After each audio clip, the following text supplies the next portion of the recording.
Padme's eyes fluttered open. Into focus swam the faintly smiling face of Mon Mothma. "No sleeping on the job, Senator," Mon Mothma said, as if from underwater. "We have to get you out of here." Padme took stock of herself, realized that she was reclined in the rear seat of Stas Ali's skimmer. "How long have—" "Just for a moment," Mon Mothma said in the same watery tone. "I don't think you struck your head. You were fine after the crash. Then you fainted. Can you move?" Padme sat up and saw that the skimmer's safety mechanisms had deployed. Light-headed but unhurt, she brushed her hair from her face. "I can barely hear you." Mon Mothma regarded her in knowing silence, then extended a hand to help her climb from the craft. "Padme, you have to be careful. Quickly now." Mon Mothma hurried her away from the skimmer to where Bail and C-3PO were hiding behind the blockish pedestal of a modernistic sculpture. Still in a daze, Padme grasped that they had skidded into the plaza that fronted the embassy mall, taking out a large holo sign and 3 news kiosks along the way. Reality reasserted itself in a rush of deafening noise, flashing light, and acrid smells. From nearby came anguished moans and terrified screams. From the tiered heights above the plaza, distant discharges of artillery. Higher still, plasma bolts raked the sky. Fire bloomed. Detonations thundered. Padme saw a smear of blood on Bail's cheek. "You're hurt." "It's nothing," he said. "Besides, we have more to worry about." She followed his grim gaze and understood immediately why Coruscanti were fleeing the pedestrian sky bridge that linked the mall to the mid-level entrances of the Senate Hospital. 5 vulture droids had alit on the far side of the span and reconfigured to patrol mode.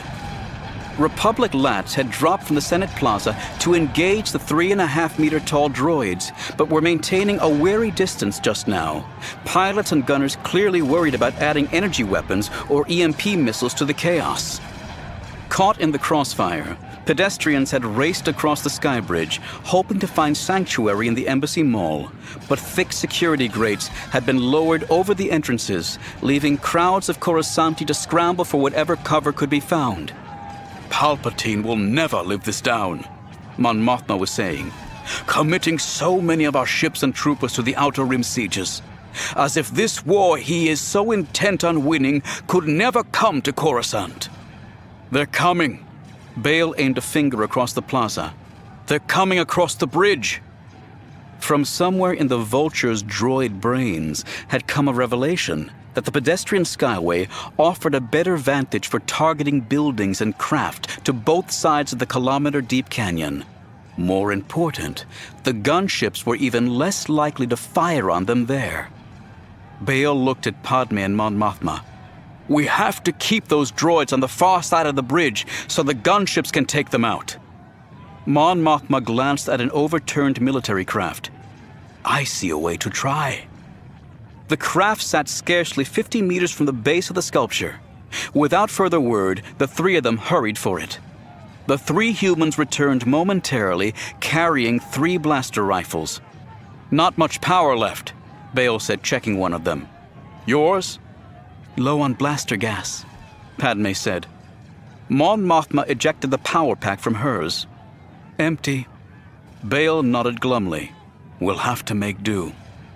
Hunkering down behind the pedestal, he and Padme took careful aim on the closest of the walking droids.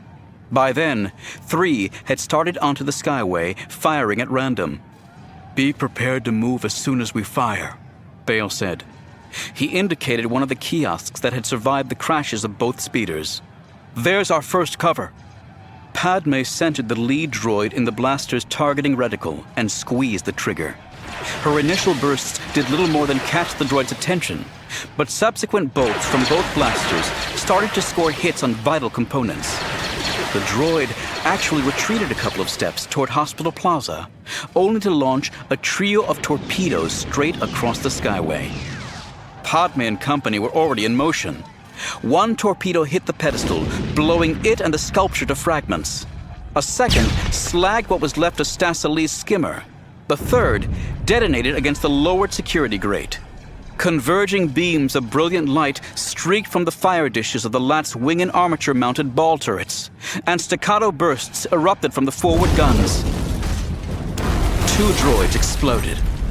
One turned to answer the volleys, but not in time. Missiles from the gunship's mass drive launchers took off the droid's left legs, then the head, then blew the rest clear across the plaza. The remaining 2 vultures skidded across the skyway to increase their odds of survival. Bail and Padme laid down steady lines of fire, but the droids were undeterred. "And I thought the Senate was a battlefield," Mon Mothma said.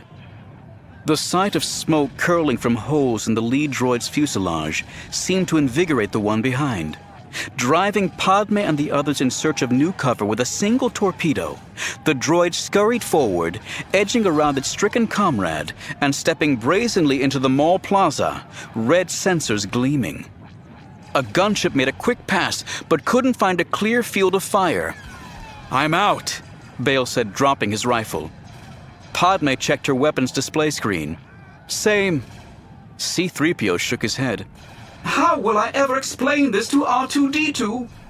They broke for cover a final time, hoping to throw themselves through the ragged hole in the still-smoking security grate.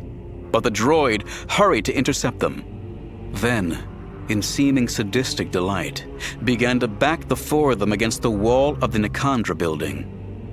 A rage began to build in Padme, born of instincts as old as life itself.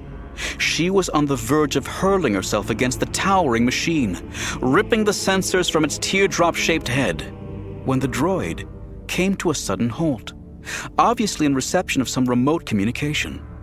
Retracting its head and stiffening its scissor-like legs into wings, it turned and launched itself over the edge of the plaza into the canyon below.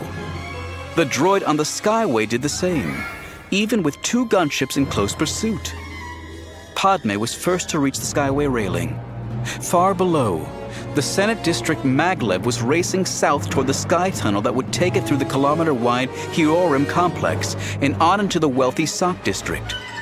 The 2 vulture droids were swooping down to join ranks with the separatist gunboat that was already chasing the train.